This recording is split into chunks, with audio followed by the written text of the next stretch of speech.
Coach, your fourth straight second half shutout, and JMU runs away with its sixth straight win. Just talk about the performance tonight and what allowed JMU to come on its furthest trip and come out victorious tonight. Yeah, I thought our guys did a really good job. I think this is a high-octane offense that moves the ball really well, and they did a great job of it in the first half. And I thought our guys just bared down a little bit. Were able to stop the run and then just tightened up in coverage a little bit. And then getting some turnovers is really important. And I think the tip ball, and the other one, the X, were big, things that just ultimately stopped their drives and put us in position, to be able to close this game out. So I thought, again, complimentary football all the way around. I thought our kick, we said it before, but punt returner and kick returner were absolutely electric as well. And our guys did a really good job of keeping them in check as well. Let's talk about the turnovers. Second straight week, you forced 3 turnovers, all 3 coming at really key points in the second half. So what has allowed those turnovers to finally start to surface and not only get them, but you took really full advantage of it? Yeah, I think a little bit of pressure ultimately is what that one ended up being. It was a screen, and we had a kind of an overload pressure, got the ball tipped, and Eaglin was able to turn that thing around. And then X, as we're showing pressure, bails back out and puts himself in the spot to take that ball, basically right in the chest, covered it up really nicely, and got it back to the offense. I thought also on the kickoff, I don't know, I'll watch the film and see what the targeting really was or not, but we also turned him over there, and that was an extremely dynamic returner, like I just said. So, those were all things that we had to play complementary football. We had to step up to the challenge, and we had to understand this is a really good team who was going to take everything we got.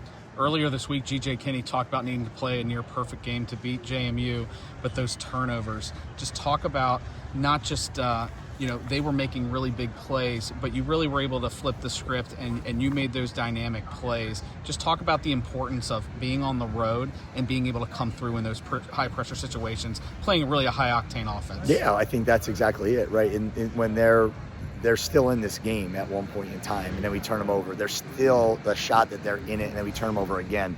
Those are key stops in those moments where we got to get the ball back and we got to start to separate a little bit. I think, forget about the turnovers right before that, the first play we had coming out of half where Zoe takes it up top. I thought Pat did a great job in protection against a really good defensive end.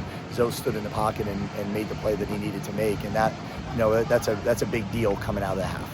What do you think's changed for Zoe in recent weeks? He just seems very comfortable in the pocket. Even when things collapse, he's able to get out of trouble. What do you think's different about him as we kind of come down this home stretch of the season? I think it's crucial plays and pressure situations that he now feels really confident in.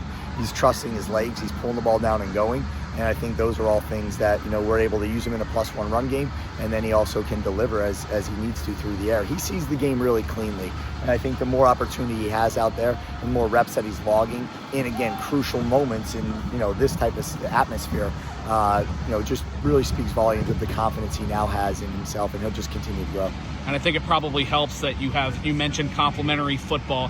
He had multiple different guys he could go to, including we've seen a lot more in the tight end and passing game this week. So just talk about just the different threats that he can really expose an opposing defense with. I mean, he takes what they're going to give him ultimately and does a really good job of it. And I think, again, Fife does such a good job in the run game. We speak so much about him, and it was cool to see him get the ball in the end zone here. Right. Charlie King calls me every week and has something to say about these tight ends over and over and over again. So I hope he's at least happy with this one. Defensive side of the ball, 74 yards in the second half. What was the message at halftime? You have a lot of questions, man. You have a ton of questions. The media are coming through with them, man, from back east. All right. So just tell what changed in the second half. What was the message?